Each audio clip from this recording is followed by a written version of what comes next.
สบายดีพี่น้องสบายดีตามภาษาคนมันคือเก่าคนมันว่าซานเอาฟีดเอาไทยเอาข้าวปลูกเอาขี้เจ็บขึ้นรถเบิดแล้วน่ะนี่เอาขึ้นเบิดเลยเด้อแต่ว่าก็ยังลบฝนดินเล็กขาดไทยเอาขึ้นเบิดแล้วนะเจ้าแต่ก็ยังลบฝนวันนี้ฝนมาเพิ่นก็ลบฝน ตามภาษาคนมันเพิ่นเอาพีดเอาไทยขึ้นเยี่ยมสิไปหน้าว่าสั้นแต่ก็ยังลบฝนอยู่ฝนมันคือมาแห้งแต่เด็กบาทนี่เนาะฝนหากมาเมื่อวานนี่มื้อนี้ก็เด่นลงอีกแล้วน้ำจนท่วมทางแล้วเนาะไปเบิ่งทางกันก็ได้พี่น้องคนคอยไปแน่น้ำท่วมทางแล้วนาก็ค่อยจักสิเป็นว่าได้ดอกคันมันนะแต่ก็ย่ามันลบฝนก่อนฝนนั่นก็บ่แม่นฝนปีใหม่ก็เท่าใดดอกหากทันสิไปแข่งก็ค่อยก็ยังบ่ทันได้กล้าพ่อตาก็เลยอย่าเฝ้าแข่งซะเนาะพอเดี๋ยวลบฝนอยู่นี่ซะก่อนทางเบิ่งมันสิเอาจักชั่วโมงฝนนี่สิเช้าลบฝนมันบ่ทันได้ออก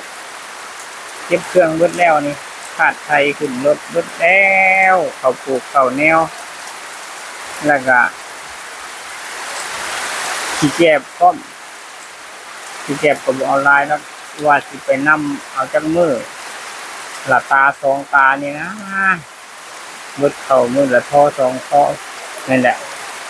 เลยขี้แกบก็บ่เอาไปลายเนาะเอาไปทงคุมลุงสิว่าสิไปซักลุงแต่นี่ฝนลงมาแล้วก็จักแล้วเด้อหวานก็ลบฝนก่อนตอนนี้ยังบ่ทันได้ว่าแนวใดว่าสิว่านบ่คือสิ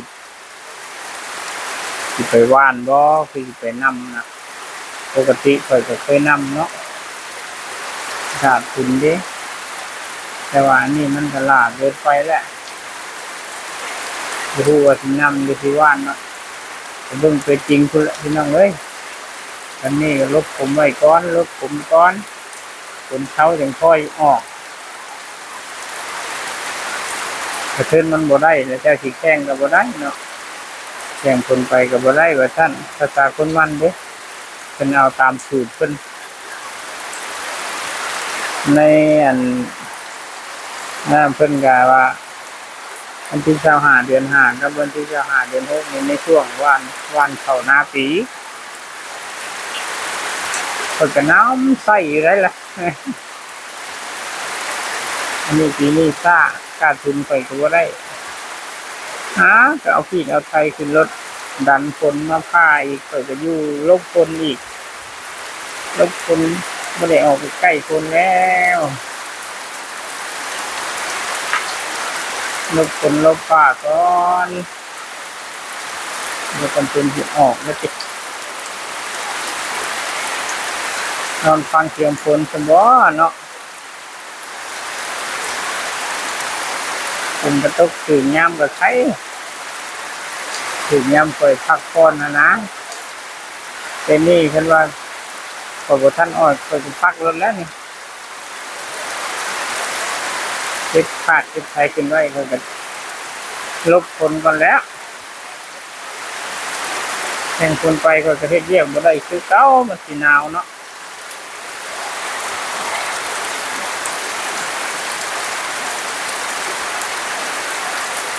หลายบ่อพี่น้องหลายบ่อน้ำเดี๋ยวไปทางนั้นน้ำหลายเนาะ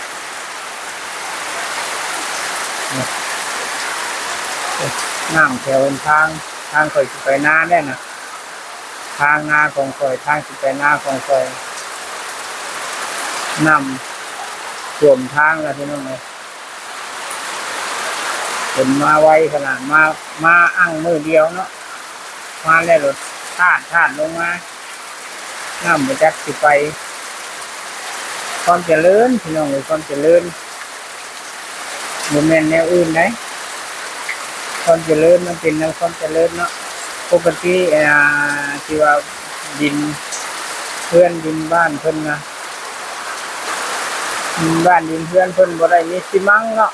น้ำก็ไหลน้ำดูดได้ง่ายน้ำก็บกไว้ฝนตกมาคำใดคำหนึ่งบ่มีน้ำอ่างน้ำขัง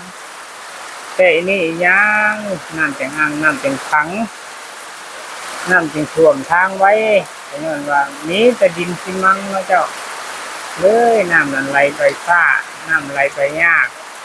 มันก็เลยอ่างก็เลยขังทางน้ำก็เลยอ่างเนาะเจ้าน้ำสะกองมันว่าเฮ็ดไงอยู่มันก็จำเป็นน้อยแน่เนาะมันสะกองมันก็น้อยน้ำก็ไหลบ่ทันแต่สั้นจังให้เกิดให้มีน้ำนั้นหลายคือมื้อนี้เนาะบ่แม่นวันธรรมชาติเด้เป็นน้ำอันนั้นเฮาหั่นแหละบ่ได้ที่เพิ่นน้ำซ้ำนี้น่ะบางเทื่อก็บ่พอใช้ดอกน้ำแห้งน้ำนา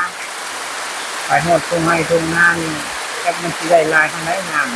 ำแต่อยู่กลางบ้านมันก็หลายแล้วเนาะแต่เฮาก็บันดาลย้านมันก่อนนะบ่แจ้งซักคนนี่ว่าลบก่อนว่าซั่น